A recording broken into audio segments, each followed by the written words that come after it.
Hai Studio Lovers, perang adalah suatu keadaan yang memungkinkan dua atau lebih dari dua kelompok manusia yang sangat berhubungan erat dengan perkembangan nasional dari negara-negara yang ditinggalinya.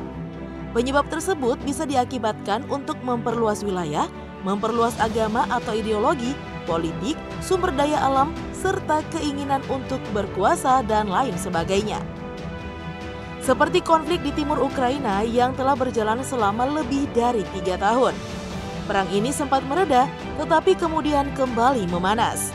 Meskipun negara-negara mediator berupaya mendinginkan suasana, penyelesaian konflik Ukraina secara diplomatis terbilang hal yang mustahil.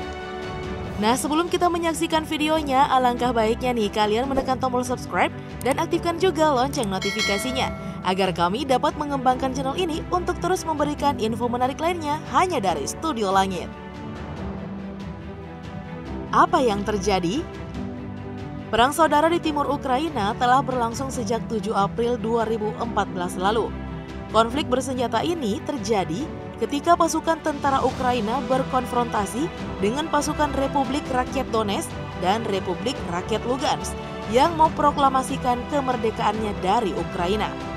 Pertempuran sengit di timur Ukraina terus berlangsung hingga perjanjian Minsk berhasil dicapai pada 12 Februari 2015. Setelah itu, situasi sempat membaik, tetapi hingga kini aksi saling serang masih terus berlangsung.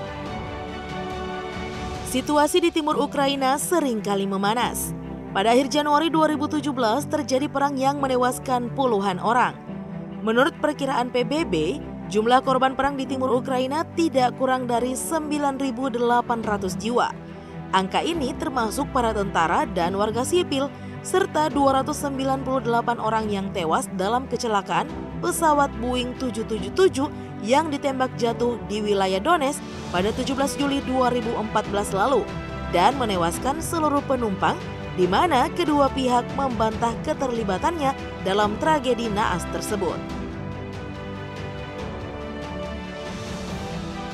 Bagaimana konflik bermula?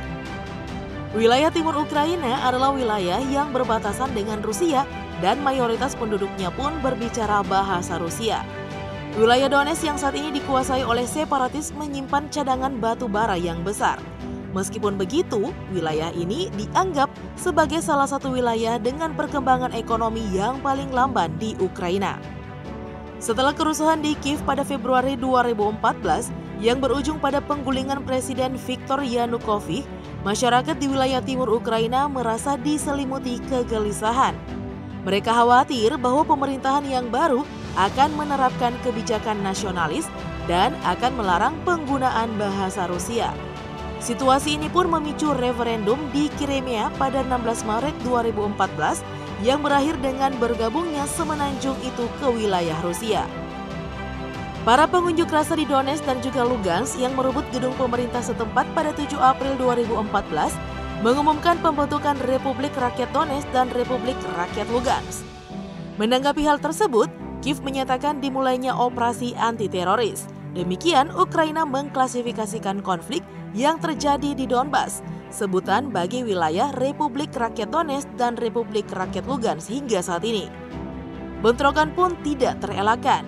Pada pertengahan 2014, kedua belah pihak telah mengerahkan kendaraan lapis baja, pesawat terbang, dan sistem pertahanan udara.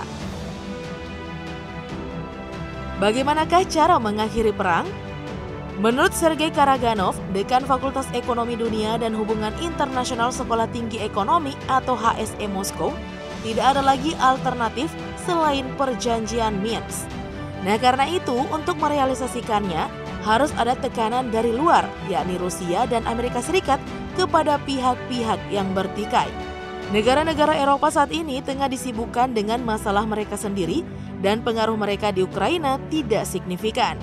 Peran kunci dari Barat hanya dapat dimainkan oleh Amerika Serikat. Hingga kini, tidak ada yang tahu bagaimana pemerintahan Joe Biden akan bersikap terhadap masalah kedua negara ini.